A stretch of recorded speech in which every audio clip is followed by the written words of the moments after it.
Hello friends, आज होली है। सभी को मेरी तरफ से होली की बहुत बहुत शुभकामनाएं। और आज आप भी रंगों की त्योहार जो है मना रहे होंगे। और हम भी अभी तक होली में ही व्यस्त थे तो वीडियो नहीं बन पाया। अभी हम आपके लिए वीडियो जो है बनाने की कोशिश कर रहे हैं।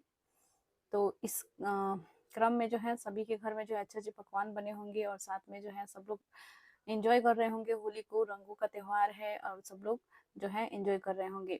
तो इसमें जो है लेकिन हम लोग को पढ़ाई अपना नहीं भूलना है, क्योंकि ये जो है अपने लक्ष्य की प्राप्ति के लिए बहुत ही इम्पोर्टेंट है। तो इसीलिए हम आज करने वाले हैं लूसेंट का जो है हम स्टार्ट करने जा रहे हैं। जितने भी जो है एग्जाम्स हैं, यदि आप किसी भी कॉम्पिटिटिव परीक्षा का तैयारी कर रहे हैं तो उसके लिए जो है ये सभी वीडियोस जो हैं आपके लिए इम्पोर्टेंट हो जाएंगे। लूसेंट के जितने भी चैप्टर्स हैं, हिस्ट्री, पॉलिटी, ज्योग्राफी, सभी सब्जेक्ट का हम एक एक करके कवर करेंगे। और इसमें जो है हम आज से शुरू करने जा रहे हैं हिस्ट्री का। तो हिस्ट्री का चैप्टर 1 है ये, लूसेंट बुक का ऑब्जेक्टिव क्वेश्चन आंसर का जो बुक है उसी में से जो है हम ये कर रहे हैं। तो यदि आप सीटेट का ही तैयारी कर रहे हैं तो आप बीपीएससी के लिए ये आपके लिए फायदेमंद हो जाएगा। और साथ में यदि आप किसी अदर कॉम्पिटिटिव एग्जामिनेशन की भी तैयारी कर रहे हैं, या आप एसएससी, रेलवे हो या बैंक पीओ या कोई भी यूपीएससी, स्टेट पीसीएस, कोई भी आप प्रतियोगी परीक्षा का तैयारी कर रहे हैं तो आपके लिए बहुत ही हेल्पफुल होगा। तो शुरू करते हैं वीडियो को। और हम जो है इसमें वन सेट रिविजन कर रहे हैं, फास्ट रिविजन इसमें करेंगे और बहुत ही छोटा वीडियो होगा। तो शुरू करते हैं वीडियो को। इससे पहले चैनल को अभी तक आपने सब्सक्राइब नहीं किया है तो चैनल को जरूर सब्सक्राइब कर लीजिए, वीडियो को लाइक एंड शेयर करिए। शुरू करते हैं वीडियो को। हमारा प्रश्न है, इतिहास के तहत अध्ययन किया जाता है। देखिए, मैं सिर्फ इसमें आपको आंसर बताऊंगी, कोई एक्सप्लेनेशन नहीं होगा। यदि आप एक्सप्लेनेशन चाहते हैं तो जरूर जो है कमेंट कीजिए, उस तरह का वीडियो भी हम जरूर लेकर आएंगे आपके लिए। तो देखिए, इतिहास के तहत अध्ययन किया जाता है अतीत का। और देखते हैं नेक्स्ट क्वेश्चन नंबर 2, प्रथम यूनानी इतिहासकार कौन था? हेरोडोटस। निम्नलिखित में से किसने स्पष्टतया कहा कि इतिहास के समस्त निष्कर्ष युक्ति संगत साक्ष्यों पर आधारित होते हैं?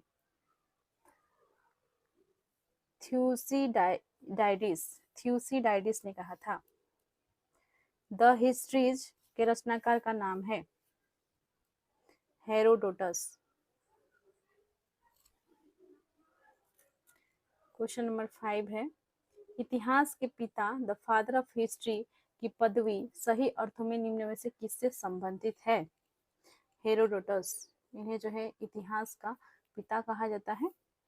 इतिहास अपने को दोहराता है, यह किसका कथन है?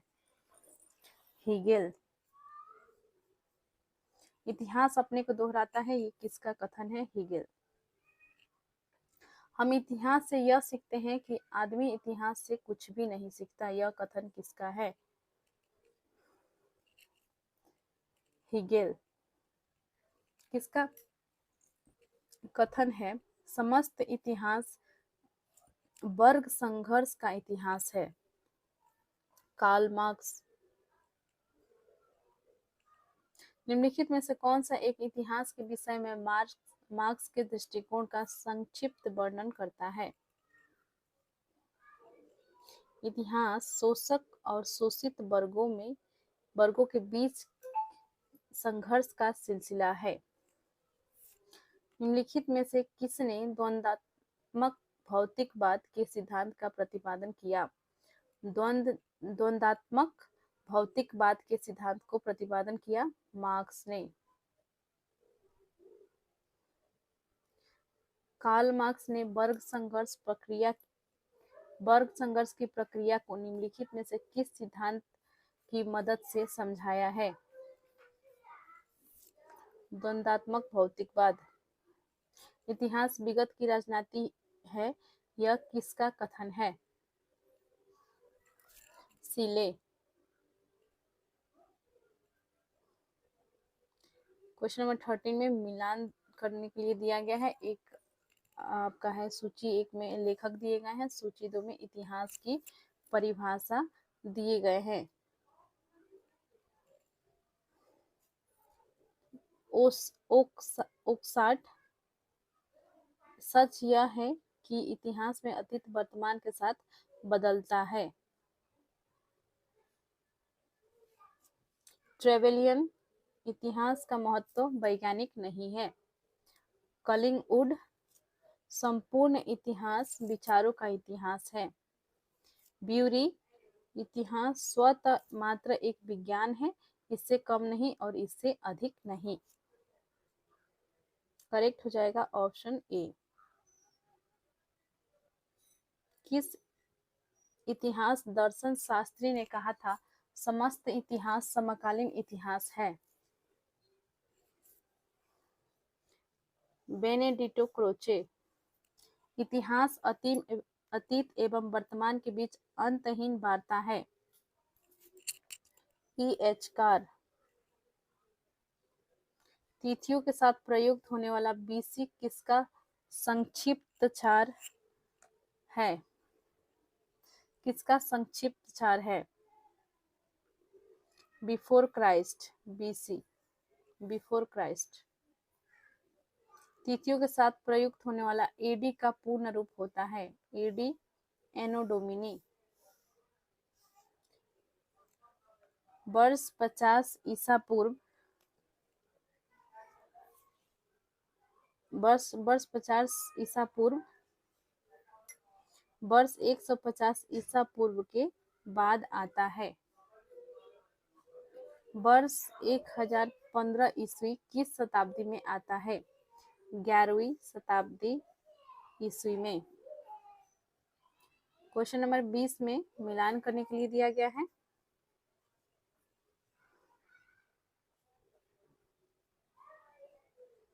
विक्रम संवत्सर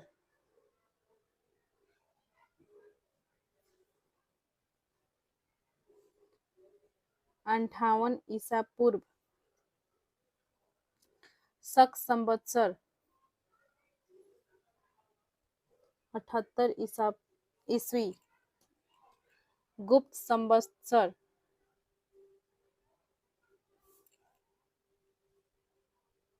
320 ईस्वी, कली संवत्सर 3102 ईसा पूर्व। करेक्ट आंसर होगा ऑप्शन डी।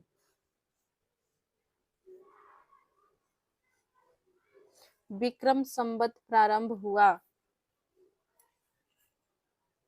58 ईसा पूर्व। शक संवत प्रारंभ किस सम्राट के शासनकाल में 78 ईस्वी में हुआ था? कनिष्क। भारत का राष्ट्रीय पंचांग नेशनल कैलेंडर किस संवत पर आधारित है? कली संवत। गुप्त संवत 319 से 320 ईस्वी को प्रारंभ करने का श्रेय किसे दिया जाता है? चंद्रगुप्त प्रथम। चंद्रगुप्त प्रथम। चंद्रगुप्त ने गुप्त संवत का प्रारंभ किस उपलक्ष्य में किया? अपने राज्यारोहण के स्मारक के रूप में। निम्न कथनों पर विचार कीजिए तथा नीचे दिए गए कूट से सही उत्तर चुनिए।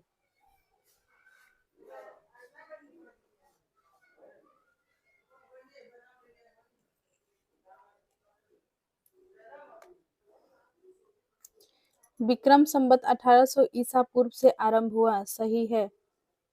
शक संवत सन 1878 से आरंभ हुआ, सही है। गुप्त संवत 319 से आरंभ हुआ, सही है। भारत में मुसलमान शासन का युग सन 1192 ईस्वी से शुरू हुआ, नहीं।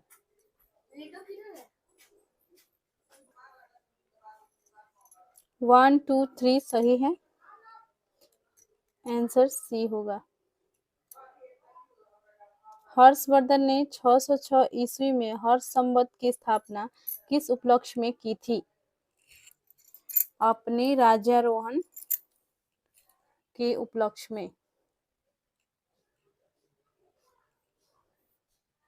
हर्षवर्धन निम्नलिखित में से वह कौन सा संवत है जो कलचुरियों द्वारा प्रयुक्त किए जाने के कारण कलचुरी संवत भी कहलाता है? त्रैकुटक संवत। चालुक्य विक्रम संवत का प्रचलन किसने किया? विक्रमादित्य 6। निम्नलिखित में से किसे एक नए संवत चलाने का यश प्राप्त है? लक्ष्मण सेन। निम्नलिखित में से कौन सा वर्ष दिसंबर 2009 में शक संवत का वर्ष होगा? 1931। विक्रम संवत 2070 को ईस्वी संवत में रूपांतरित करने पर मान होगा? 2013 ईस्वी। विक्रम एवं शक संवत के आरंभ के बीच कितने वर्षों का अंतर है? 135 वर्ष। पुलकेशिन एक का बादामी शिलालेख शक वर्ष 465 का दिनांकित है। यदि इसे विक्रम संवत में दिनांकित करना हो तो वर्ष होगा? 600। राजस्थान सरकार के कैलेंडर में विक्रम संवत 2063 लिखा हुआ है तो साके शक संवत क्या होगा? 1928 साके शक संवत। पुरातत्व में स्तर विन्यास पद्धति स्ट्रेटिग्राफी निम्नलिखित में से किसको समझने के लिए प्रयुक्त की जाती है? भौतिक अवशेष के क्रमिक निक्षेप। कार्बन 14 तिथि निर्धारण पद्धति का विकास किया? विलर्ड लिब्बी ने। काष्ठ, अस्थि और शंख के पुरातत्वीय नमूनों का काल निर्धारण करने के लिए निम्नलिखित में से कौन सा अपनाया जाता है? Carbon 14, carbon 14। 39 कार्बन डेटिंग निम्न की आयु निर्धारण हेतु प्रयुक्त होती है? जीवाश्म। प्राग इतिहास का अंत एवं इतिहास का आरंभ तब माना जाता है जब मानव ने लिखना सीखा।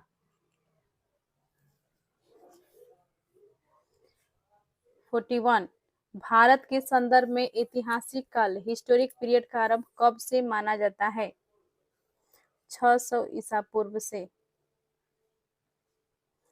सिंधु सभ्यता को आदि ऐतिहासिक सभ्यता कहा जाता है क्योंकि इसमें यह प्रमाण मिला है? लेखन। शक संवत पर आधारित राष्ट्रीय पंचांग नेशनल कैलेंडर का एक चैत्र ग्रेगोरियन कैलेंडर की निम्नलिखित तिथियों में से किस एक के तदनुरूप है? 22 मार्च अथवा 21 मार्च। किसने इतिहास को प्राचीन, मध्यकालीन और आधुनिक तीनों भागों में बांटकर देखने का रिवाज चलाया? सेलेरियस। चैप्टर 1 में 44 क्वेश्चन ही दिए गए हैं बुक में, तो इतना ही हम इस वीडियो में करेंगे। अगले वीडियो में फिर से जो अगला चैप्टर है उसका हम करेंगे, ठीक है। और चैनल को जरूर सब्सक्राइब कर लीजिए, वीडियो को लाइक एंड शेयर करिए। आपसे रिक्वेस्ट है किसी ग्रुप में वीडियो को जरूर शेयर कर दीजिएगा। बहुत बहुत धन्यवाद, मिलते हैं नेक्स्ट वीडियो में।